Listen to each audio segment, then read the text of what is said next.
अभी जो प्रश्न लिखे हैं, प्रश्न है निम्नलिखित आकृतियों में त्रिभुज के मान ज्ञात करें।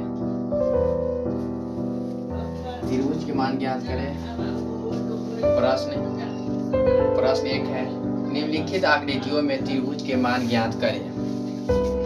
दो त्रिभुज हमारे सामने हैं,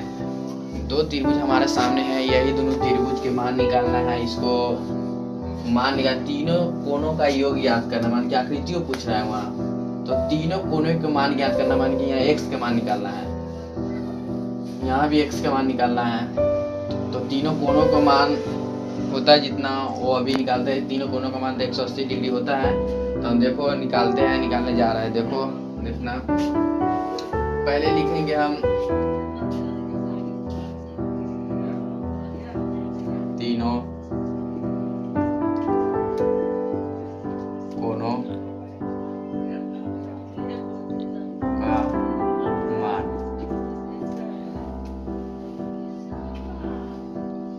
तीनों कोणों का मान, तो देखो तीनों कोणों का मान हम ऐसे लिखेंगे, देख लेना कैसे लिखते हैं। ये लिखेंगे x प्लस 50 प्लस 60 डिग्री, देखो 50 डिग्री, देखो x plus 50 degree plus 60 degree equal to तीनों कोणों का मान 180 डिग्री होता है। ठीक से, तीनों कोणों का मान 180 डिग्री होता है।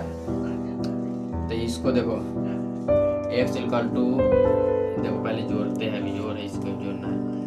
x इक्वल टू 110 होगा, 50 और 60 के जोड़ेंगे तो 110 होगा, 110 होगा, 80 कैसे रहेगा, x equal to 180 minus 110, x equal to 70। इसका आंसर यही होगा, इसका आंसर यही है। देखना ऐसे बनेगा, कैसे त्रिभुज के निकाल सकते हैं। अरे 10वां है, कुछ नहीं, पूरा इजी है, कुछ भी बना सकता है, जो भी सवाल रहे खाली दिमाग से बनाओ, बनते रहेगा। इधर देखो एक क्वेश्चन है, देखना समझना, समझते रहना, ये ना से इधर उधर दिमाग है, देखना इधर समझना कैसे बनेगा।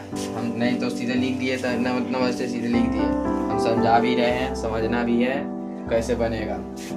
देखो यहाँ भी वही करना है, यहाँ भी वही करना है। देखो यहाँ भी सेम करना है। देखो यहाँ ये भी त्रिभुज, माने थोड़ा त्रिभुज अलग है, बाकी सेम करना है, दोनों त्रिभुज में सेम करना है। तो यहाँ भी वही करेंगे, तीनों कोणों का योग, तीनों कोणों का योग 180 डिग्री होता है। तो देख लो कैसे होगा। पहले लिखेंगे x प्लस 30 प्लस आई है ना, जो ये 90 डिग्री का है, जो सिंबल रहता है ना, ये 90 डिग्री का होता है। ठीक है, तो ये लिखेंगे प्लस में 90, इस इक्वल टू में 180 के बराबर है। x plus 30 plus 90 equal to 180, माने कि x प्लस 30 प्लस 90 के बराबर है 180। तीनों कोणों का मान 180 डिग्री होता है।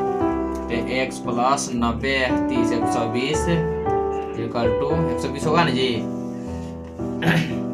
90 30 120, x इक्वल टू 180 माइनस 120 का है कि इधर प्लस में 120 है तो उधर जाएगा तो माइनस में 120 होगा।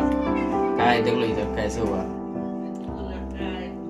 देखो इधर प्लस में 120 है तो उधर जाएगा 180 के उधर जाएगा तो माइनस में 120 हो जाएगा, कि इधर प्लस में 120 है बराबर के उधर जाएगा तो माइनस में 120 हो जाएगा। तो बचेगा कितना, 180 में से 120 घटेगा तो कितना बचेगा, 60 बचेगा। ठीक है, इसका आंसर यही हो गया।